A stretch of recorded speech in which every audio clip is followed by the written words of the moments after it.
prisoner's here, sir. Very good. Send him in. But we haven't got the suit off him yet. He's dangerous. Are you sure? Of course. Mr.Freeze and I have much in common.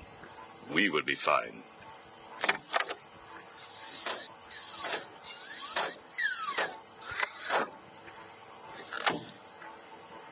Welcome to my facility. Please, take a seat. I prefer to stand. Why am I here? Oh, Victor, there will be plenty of time for that later. Right now, I wish to get to know you. Discover how you came to have such a frosty outlook on life. I have nothing to say to you. You may have taken my weapons, but my suit still has considerable offensive capabilities. I will freeze the marrow in your legs. Each bone will shatter and fracture while you remain completely aware of your impending paralysis, begging me to end you. I don't think that you will do that, Victor. Really? Why not? Simple.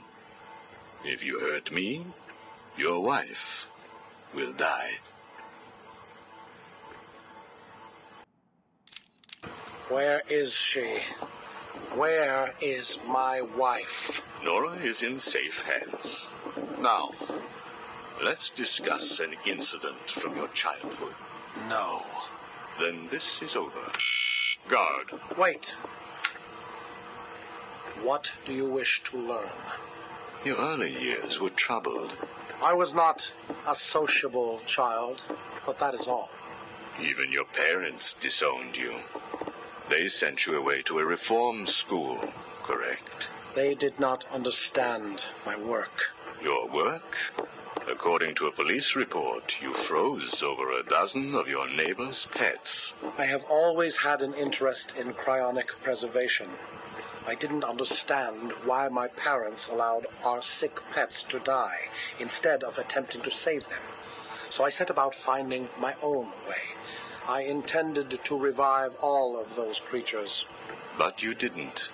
Which brings us to Nora. Have you ever seen a flower die? Watched something that was once so beautiful, so full of life, collapse and rot from within? You refer to Nora's illness. It seems like yesterday when I first found her. It all happened so quickly. Suddenly, I was losing her. Did you seek help? What about your employer, GothCorp? I hid it from them, diverting resources from GothCorp's research in an attempt to find the cure. But in the end, I failed. Time was running out. I knew that if I was discovered, Nora would die. Why take that risk? Do you know what it is to love someone? To really love them? No. Nora was all I could think of. I reran the diagnostics, re-examined every detail from every angle, certain that I had missed something. I cursed myself for being so blind, so stupid. Surely there was a cure. I just needed more time. Then I realized what I had to do. I had worked without sleep for a week. My needs didn't seem important.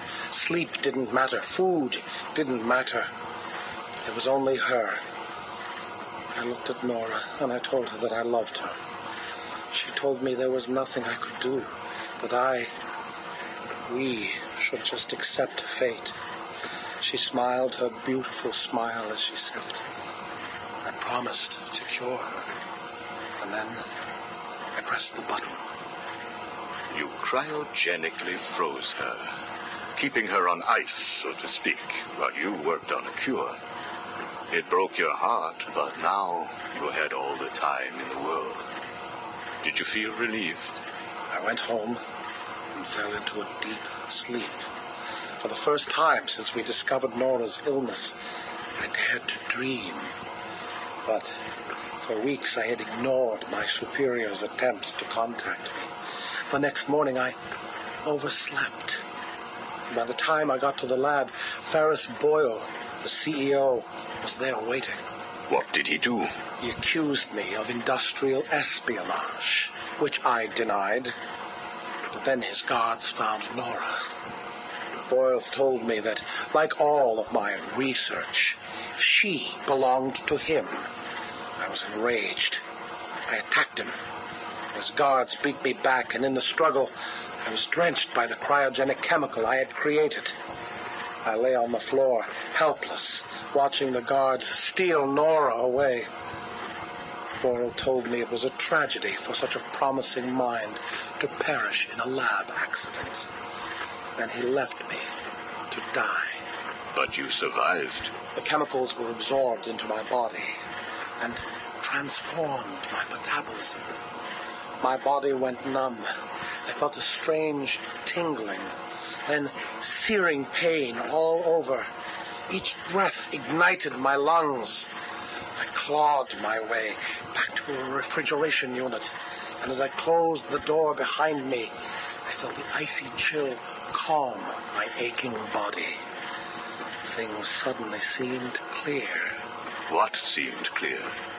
Finding a cure for Nora? No. Revenge. Boyle would pay.